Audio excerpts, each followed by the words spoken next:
అందరము కలిసి దేవుని నామాన్ని స్తుతించుకుందాం. జీవముతో అందరి చేతులు చాచి బలంగా దేవుని నామాన్ని స్తుతించుదాం. Hallelujah, hallelujah, praise the Lord, praise the Lord, hallelujah, hallelujah, hallelujah. Hallelujah. యేసువా వందనం, యేసువా వందనం, యేసువా స్తోత్రం, యేసువా స్తోత్రం, తండ్రి వందనం, తండ్రి వందనం, తండ్రి స్తోత్రం, తండ్రి స్తోత్రం, ఆత్మదేవా వందనం, ఆత్మదేవా వందనం, ఆత్మదేవా స్తోత్రం. ఆత్మదేవా స్తోత్రం. Praise the Lord, praise the Lord, hallelujah, hallelujah, hallelujah. Hallelujah. మంచి కాపరి వందనం, మంచి కాపరి వందనం, మంచి కాపరి స్తోత్రం, మంచి కాపరి స్తోత్రం, ప్రేమామయుడా వందనం, ప్రేమామయుడా వందనం, ప్రేమామయుడా స్తోత్రం, ప్రేమామయుడా స్తోత్రం, పరమ వైద్యుడా వందనం, పరమ వైద్యుడా స్తోత్రం, పరమ వైద్యుడా స్తోత్రం, పరమ వైద్యుడా స్తోత్రం, మా మార్గమా వందనం, మా మార్గమా వందనం, మా మార్గమా స్తోత్రం, మా మార్గమా స్తోత్రం, మా సత్యమా వందనం, మా సత్యమా వందనం, మా సత్యమా స్తోత్రం, మా సత్యమా స్తోత్రం, మా జీవమా వందనం, మా జీవమా వందనం, మా జీవమా స్తోత్రం, మా జీవమా స్తోత్రం, మా మార్గము సత్యము జీవమా వందనం, మా మార్గము సత్యము జీవమా వందనం, మా మార్గము సత్యము జీవమా స్తోత్రం. మా మార్గము సత్యము జీవము స్తోత్రం. Hallelujah, hallelujah, praise the Lord, praise the Lord, hallelujah, hallelujah, hallelujah. Hallelujah. ప్రియులారా, ఈ మార్చి నెలలో తపస్సు కాలంలో నేను చాలా చోట్లకి దేవుని యొక్క సువార్తని బోధించటానికి వెళ్ళాను.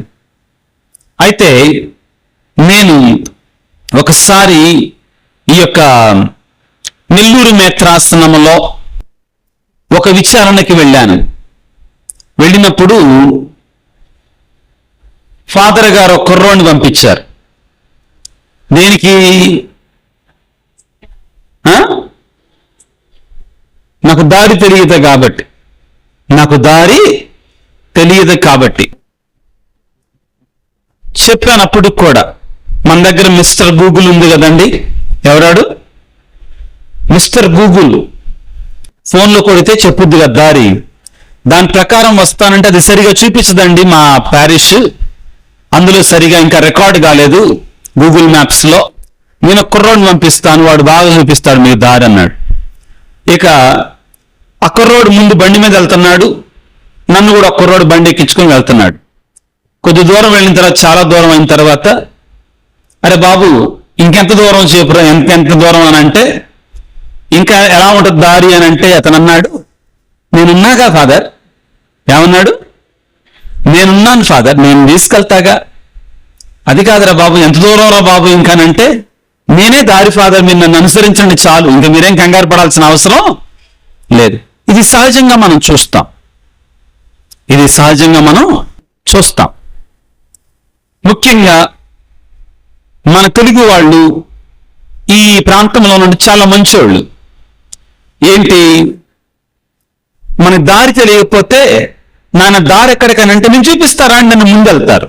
కొంతమంది ఏమంటారంటే లెఫ్ట్ తిరిగి రైట్కి తిరిగి లెఫ్ట్ తిరిగి దారి పోద్ది, అప్పుడే దారి పోద్ది. కానీ కొన్ని చోట్ల దారి చూపిస్తారు, మనకి దారి చూపిస్తారు. ఈరోజు ప్రభువు చాలా ముఖ్యమైన మాట చెప్తున్నారు. ఏమిటి? నేనే మార్గము, నేనే మార్గము అని చెప్తున్నారు వాక్యములో. యోహాను సువార్త 14వ అధ్యాయము 6వ వచనములో, అందుకు యేసు, నేనే మార్గమును సత్యమును జీవమును, నా మూలమున తప్ప ఎవ్వడును తండ్రి వద్దకు రాలేడు. ప్రభు అంటున్నాడు నేనే మార్గం అని అంటున్నాడు.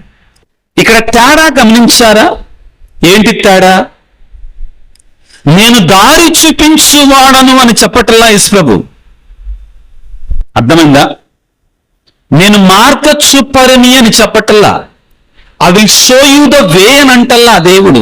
నేనే మార్గాన్ని, ఐఎమ్ ద వే అంటున్నారు. ప్రభు ఏమంటున్నారంటే నేను మీకు దారి చూపిస్తా. ఎక్కడికి? విజయవాడ రైల్వే స్టేషన్కి. నన్ను అనుసరించి అన్నారు ఆ మాట వేరే చోట.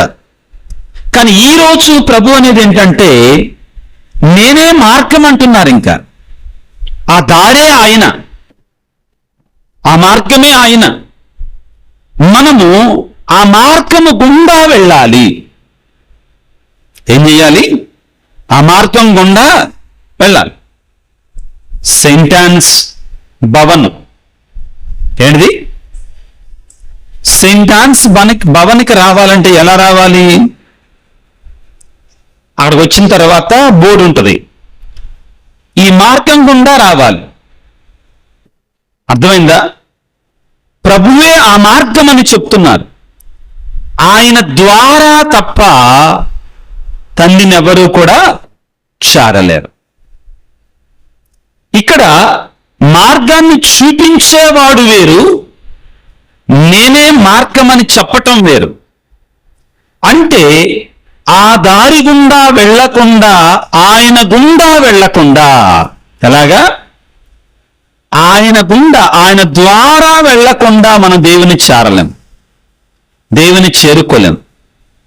బైబిల్లో యేసు ప్రభు చాలా చోట్ల చెప్పాడు నేనే మార్గం అని. కొద్దిగా వాక్యాన్ని చదువుకుందాం. యోహాను సువార్త 10వ అధ్యాయము 9వ వచనాన్ని చదవండి.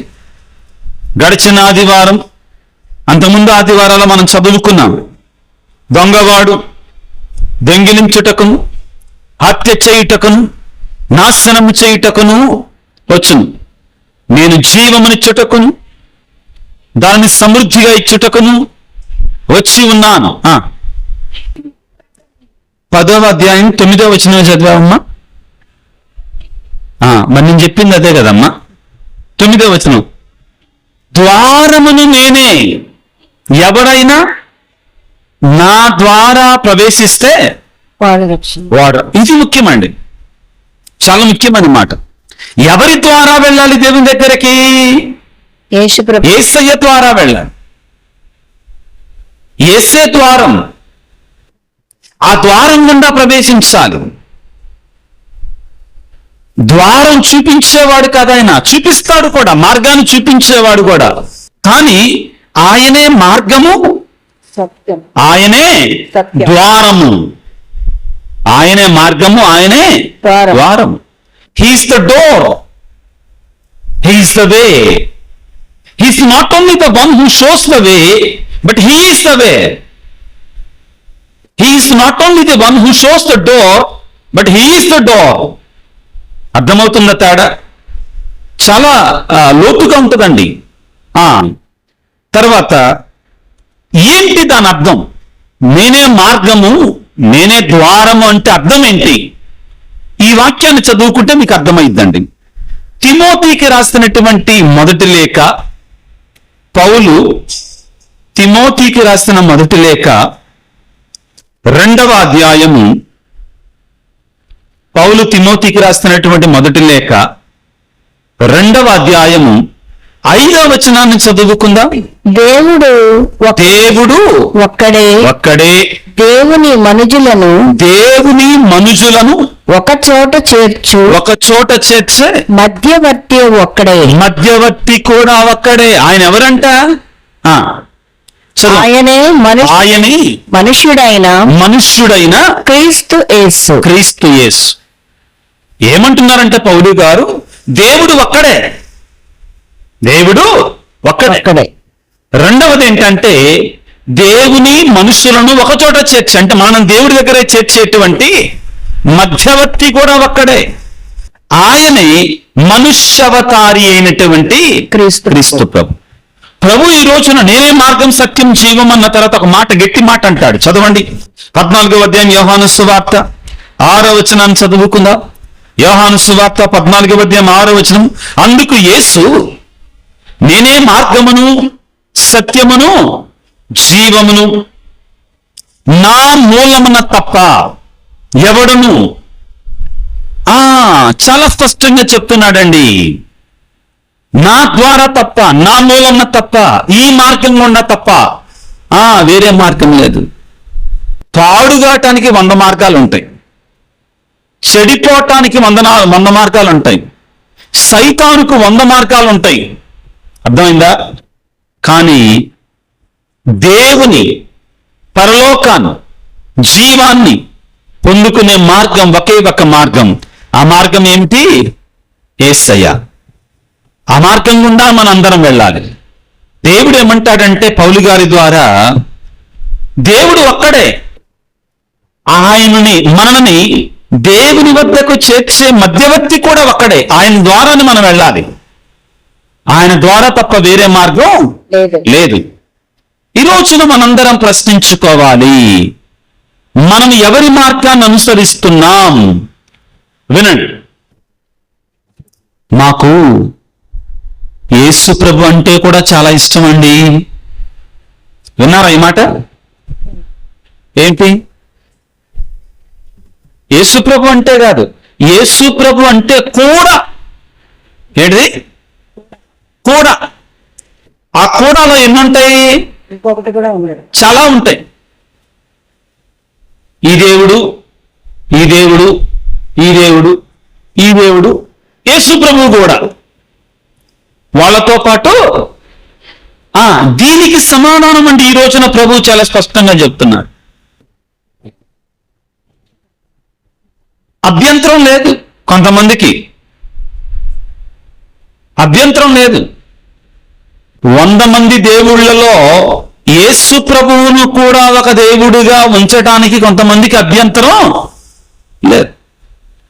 వాళ్ళు దేవుళ్ళే, యేసు ప్రభువు కూడా కొంతమంది ప్రకారం. కానీ ప్రభు అంటున్నాడు, నో, అది కుదరదు. అర్థమవుతుందమ్మా? అది కుదరదు. నేను ఒక్కడనే. అదే ప్రభు చెప్పేది ఈ రోజున. అర్థమవుతుందా? మనం కూడా సంకల్పం ఆదుకుంటాం, హ్యాపీగా ఫీల్ అవుతాం. మాకు కూడా మీ దేవుడు అంటే ఇష్టమేనండి అని. అవునా? నో, కుదరదు. అయితే అది, కాకపోతే ఇది. అక్కడే తేడానండి, అక్కడే తేడా. ఏంటి? నీవు నిజదేవుడు యేసు ప్రభువు మాత్రమే. ఆ పదం చూడు చివరిలో ఏంటిది? గట్టి చెప్పండి. మాత్రమే. యేసు ఒక్కడే నిజదేవుడు. ప్రభు అంటున్నాడు, నా ద్వారా తప్ప ఇంకా వేరే ఏ మార్గం గుండా మీరు తండ్రిని చేరలేరు. మనం ఏమంటాం? వాళ్ళ ఇంటికి వెళ్తాం, వీళ్ళింటికి వెళ్తాం, కొద్ది ఫ్రెండ్షిప్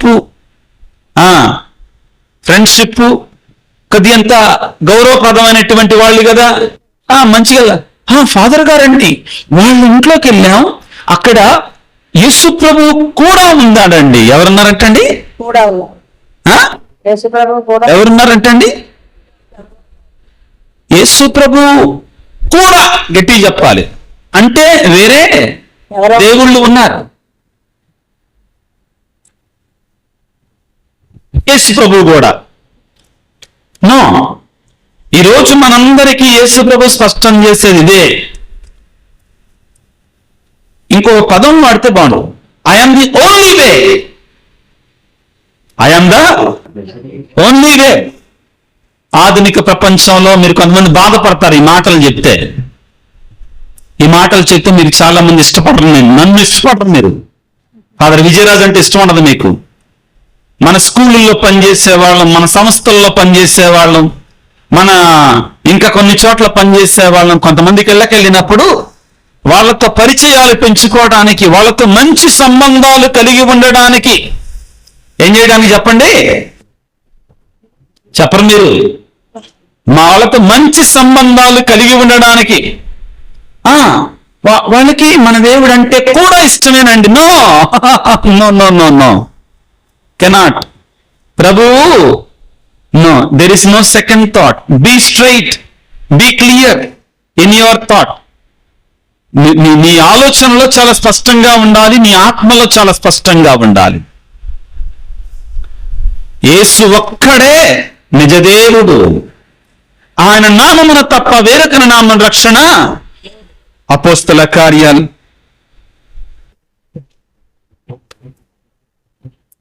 4వ పేతురు గారు పలికిన మాట అండి, నేను చెప్పిన మాట కాదు.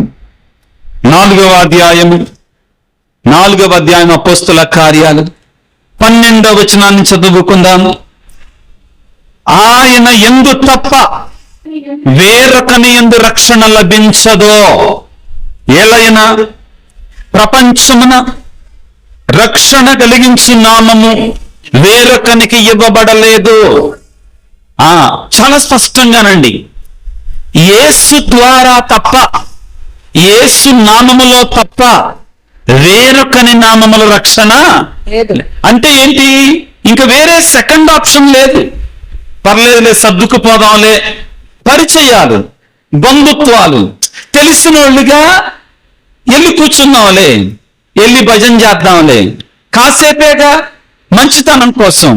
అరే ఏం పోయింది? వద్దండి, కరాఖండిగా. అయితే అది కాకపోతే ఇది. అమ్మా అటు చూడు మాకు, నా కల్లి కోపంగా చూడు మాకమ్మ, ఉన్న విషయం చెప్తున్నా, ఉన్న విషయాన్ని చెప్తున్నా. స్పష్టంగా ప్రభు అంటున్నాడు, నా ద్వారా తప్ప తండ్రిని ఎవ్వరూ చేరుకోలేరు. ఇది క్లియర్గా ఉండాలి, మనందరం కూడా ఇది క్లియర్గా ఉండాలి. ఈ సందర్భంగా మనందరం ఇంకొక విషయాన్ని కూడా క్లారిఫై చేసుకోవాలి.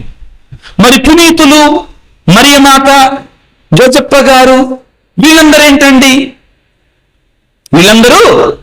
ఏంటండి?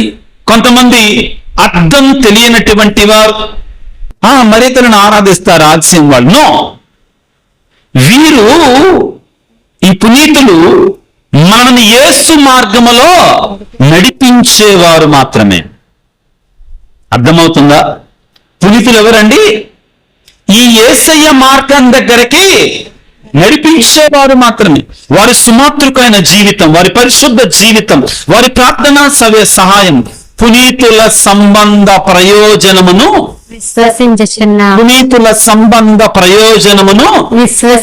విశ్వసించుచున్నాను. వారు పుట్టి, జన్మించి, జీవించి, మరణించి స్వర్గానికి వెళ్ళారు కాబట్టి ఇంకా వాళ్ళకి మనకి సంబంధం లేదు అనకూడదు. నో, ఆ తప్పుడు సిద్ధాంతం. పునీతులతో మనకి, వాళ్ళు జీవిస్తున్నటువంటి వారు, వాళ్ళు చనిపోయిన వారు కాదు, వారు జీవిస్తున్నటువంటి వారు. ఈ సంఘము, ఈ సంఘం ఉంది చూడు, సంఘం అంటే ఈ భూమి మీద జీవిస్తున్నటువంటి వారు మాత్రమే కాదు శ్రీసభ అంటే. అవునా కదా?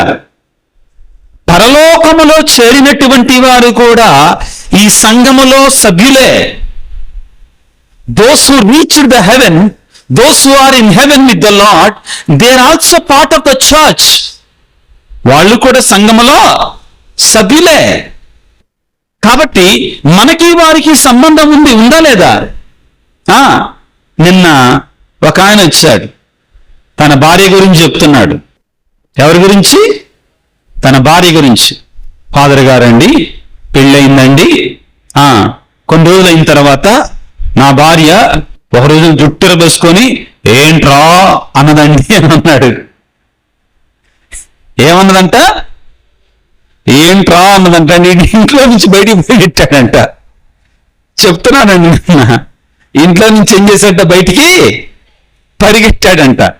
తర్వాత దూరం వెళ్ళిన తర్వాత మళ్ళా ఫోన్ చేసిందంట. ఫోన్ చేసేసరికి ఏంటమ్మా అట్టనే, నాకేం కాలేదు, నువ్వు అట్టు ఊహించావు అని. అట్ట మాట్లాడితే దగ్గరికి రావా అన్నదంటండి. మళ్ళీ గొంతు మార్చి, అమ్మో ఏదో తేడాగుంది, ఏదో నిన్న జరిగిన సంఘటన. ప్రియులారా, ఇవన్నీ కాదండి, ఇవన్నీ ప్రయోజనం లేదు. ఇవి ఎవరికి చెందినవండి? గట్టి చెప్పాలి, సైతానుకు చెందినటువంటివి. క్రైస్తవుని యొక్క విశ్వాసం ఒకటే. ఏమిటి ఆ విశ్వాసం? యేసు ఒక్కడే రక్షణకి మార్గము చూపించేవాడు. ఆయన మార్గములో మనం నడవకపోతే, ఆయనను మన మార్గంగా స్వీకరించకపోతే మన రక్షణ పొందలేం. ఈరోజు వాక్యములో మరొక మాట చెప్తాడండి ప్రభు. ఏంటంట? జాగ్రత్త చదువుకుందాం. యోహాను సువార్త 14వ అధ్యాయం 12వ వచనాన్ని చదవండి. నేను తండ్రి వద్దకు వెళ్ళుచున్నాను, కనుక నన్ను విశ్వసించువాడు నేను చేయు క్రియలను చేయును, అంతకంటే గొప్ప క్రియలను చేయును అని మీతో నిశ్చయముగా చెప్పుచున్నాను అని పలికాను. ఏంటండి ఒకసారి ఇటు చూడండి అందరూ. ప్రభు అంటున్నాడు, నన్ను విశ్వసించువాడు నాలాంటి క్రియలు చేస్తాడు, నేను చేయి క్రియలు చేస్తాడు, నాకు అంతకంటే గొప్ప క్రియలు చేస్తాడు. ఏం క్రియల గురించి మాట్లాడుతున్నాడు యేసు ఇక్కడ? వేటి గురించి మాట్లాడుతున్నాడు? మైకులో చెప్పండి అమ్మా. మంచి కార్యాలు. మంచి కార్యాలు. మంచి కార్యాలని చెప్పండి కొన్ని. పేదవాళ్ళని ఆదరించారు, పేదవాళ్ళని ఆదరించటం, కన్నులు లేని వాళ్ళు కన్నులు ఇచ్చారు,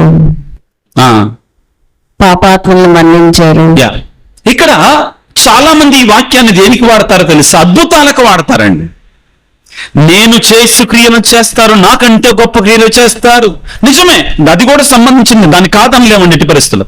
కానీ ఇక్కడ యేసు ప్రభు నన్ను విశ్వసించేవాడు నా వలే చేస్తాడు అంటే ఆ మార్గమును నడుస్తాడు, ఆ పరిశుద్ధ మార్గం నడుస్తాడు, ఆ పవిత్రమైన మార్గం నడుస్తాడు, ఆ జీవము కలిగిన మార్గం నడుస్తాడు. ప్రభు అంటాడు కదా, ఇరుకైన మార్గము సువిశాలమైన మార్గము, పాపపు మార్గము నడవడు, నా మార్గము నడుస్తాడు అని పలుకుతున్నాడు. ఈనాడు మనందరము కూడా యేసు మార్గము నడవడం అంటే ఏమిటి అంటే నీతి కలిగిన కార్యములు చేయడం, పవిత్రమైన కార్యములు చేయడం, చెడు కార్యాలను విడిచిపెట్టడం. యేసయ్య మార్గం, నేనే మార్గం అంటే ఇదే. అపరిశుద్ధమైన క్రియలను విడిచిపెట్టడం, యేసు ద్వారా తండ్రిని చేరుకోవటం అంటే యేసు ప్రభువులే మనం జీవించగలగడం, ప్రయత్నము చేయటం, దేవుని కృప కొరకై వేడుకోవటం. ఇది ప్రభు చెప్పేది. ఈనాడు మనం చదువుకున్న వాక్యములో యేసు ప్రభు నేనే మార్గం అని మాత్రమే చెప్పటల్లా, సత్యము జీవము కూడా నేనే అంటున్నాడు. ఆ జీవాన్ని చేరుకోవాలంటే, ఆ సత్యాన్ని చేరుకోవాలంటే నీవు ఈ మార్గము గుండా నడవడమే. ప్రభువుని వేడుకున్నాం ఈ రోజున. యేసయ్యా నీకు స్తోత్రాలు. సత్యము జీవము మార్గమయ్యి ఉన్నటువంటి యేసురాజా, నీ ద్వారా నీ మార్గములో నడవడానికి, నిన్ను అనుసరించటానికి, సత్యము జీవమై ఉన్న నిన్ను పొందుకోవడానికి మాకు శక్తినివ్వు. చాలా స్పష్టం. ఒకటే మార్గం. ఎన్ని మార్గాలండి? అందరు చెప్పాలి. ఒకటి. ఆ మార్గం ఎవరు? గట్టిగా యేసు. ఆ మార్గం గుండా మాత్రమే వెళ్ళాలి. ఆయనే సత్యం, ఆయనే జీవం, ఇంక వేరేది లేదు. ప్రారంభంలో చెప్పా కదా, అది కూడా ఇది కూడా. రెండు పడవల మీద కాళ్ళు ఎత్తే ఏమవుతా నట్టాట మునిగిపోతాం. అది వద్దు మనకి. తనలో ఉంచి ప్రార్థన చేసుకున్నాం. సర్వశక్తిమంతుడా, సర్వోన్నతుడా, ప్రేమమయుడా యేసురాజా, మార్గము సత్యము జీవమై ఉన్న దేవా, మాకు నిత్య జీవితాన్ని ప్రసాదించేటువంటి తండ్రి, నీవే మా నిత్య జీవితం నాయన. మా జీవితంలో నిన్ను మాత్రమే విశ్వసించి, నిన్ను మాత్రమే నిజదేవునిగా స్వీకరించి, నీ ద్వారా, నీ మార్గం అనేటువంటి నీ ద్వారా నిన్నే చేరుకునే కృపను మాకు దయచేయి. తండ్రి కుమార పరిశుద్ధాత్మలైనటువంటి మిమ్మల్ని చేరుకుని ఆ పరలోక ఆనందములో పౌలు గారు చెప్పినట్లుగా మనం పరలోక పౌరులము, ఇహలోక పౌరులము కాదు అని పలికినట్లుగా ఆ స్వర్గరాజ్యాన్ని చేరుకునే కృపని మాకందరికి దయచేయమని, ఈ లోకం అశాశ్వతమైనటువంటిది, ఈ లోకంలో ఉన్న సమస్తము కూడా అశాశ్వతమైనటువంటివి అనే సత్యాన్ని గ్రహించి నిన్ను చేరుకునేలాగా మమ్ము దీవించండి. నీ పునీతులు మమ్ము నీ వద్దకు చేర్చేటువంటి మార్గాలు సహాయం చేస్తారు. అటువంటి కృపను వారి ద్వారా పొందుకునే కృపను మాకు దయచేయమని మా నాథుడైన క్రీస్తు ద్వారా వేడుకొనిచున్నాము తండ్రి. ఆమేన్.